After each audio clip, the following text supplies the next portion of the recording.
One of the most common concerns I see from people within the dividend investing community is that many people think that they're getting too late of a start to be able to someday retire off dividends. It's a very popular topic that I see all the time on websites like Reddit and other dividend communities out there. Most people who are familiar with dividend investing are also well aware of the dividend snowball. The longer you remain in the market and reinvest your dividends, the faster your money grows. Although it starts slow, after so many years, your money begins to jump exponentially, and the longer you remain in the market, the better. So it's very common to see people asking questions like, I'm 30 years old or I'm 45 and I want to start dividend investing.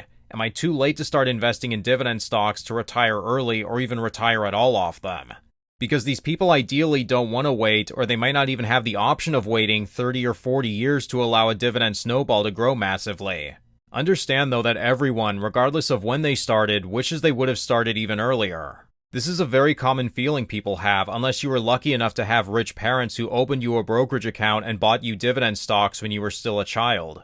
99% of people were not this lucky, and although that is a sweet deal that nobody would turn down, at the very least there is something about being able to take pride in the hard work that you did yourself to build up a passive income dividend portfolio.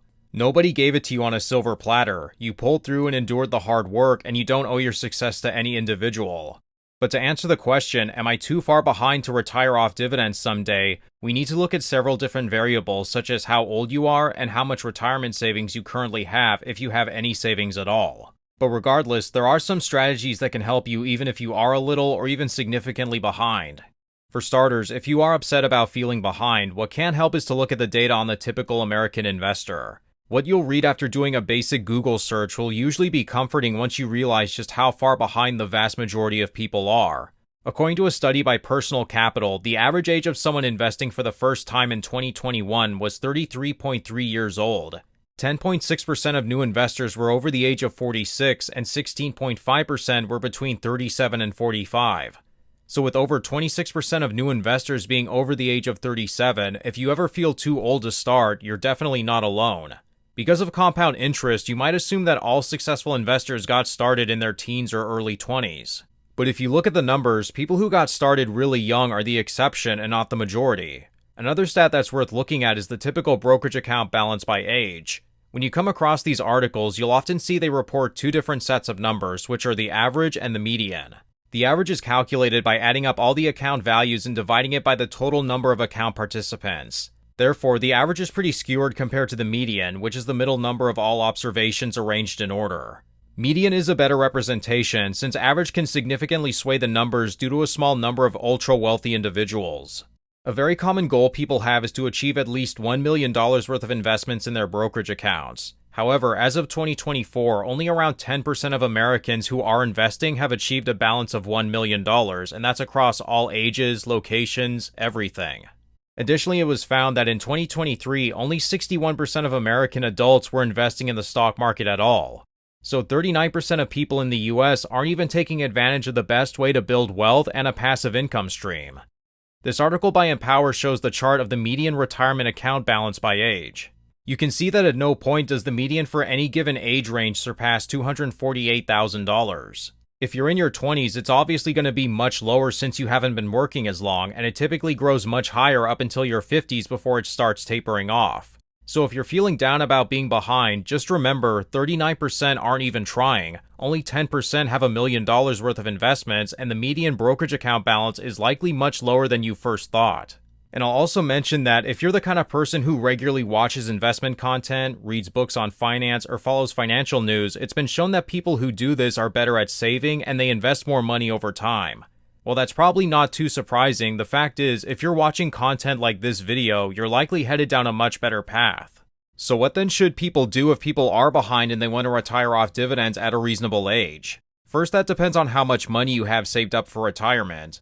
I'm assuming nobody watching this video has millions of dollars saved up and is somehow feeling behind, which would make things a lot easier. The most important step you need to take if you haven't already is to get started today with however much money you have.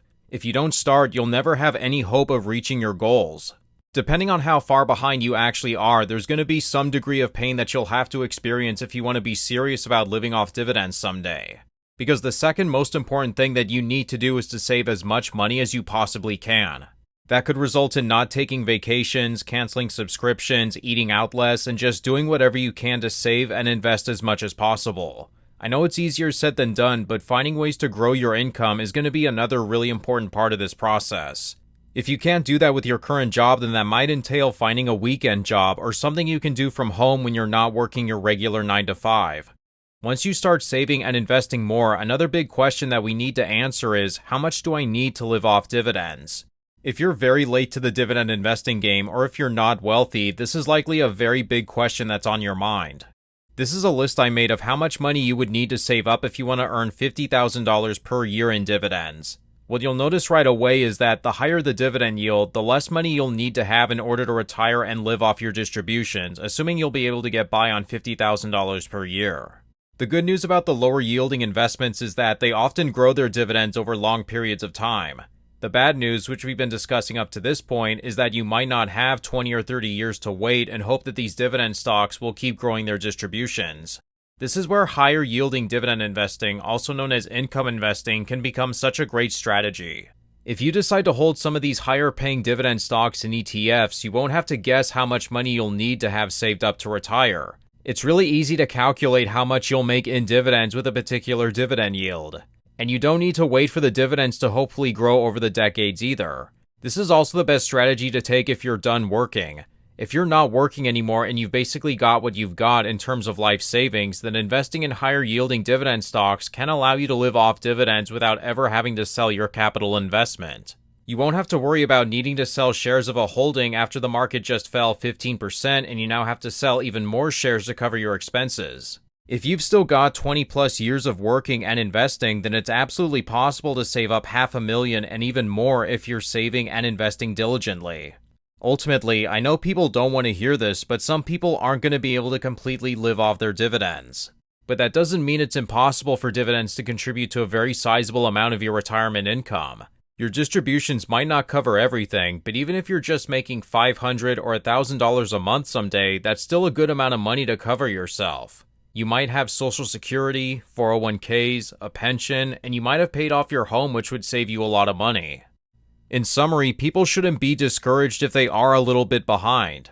Most people here in America aren't coming close to having as much money as these financial experts suggest you should have.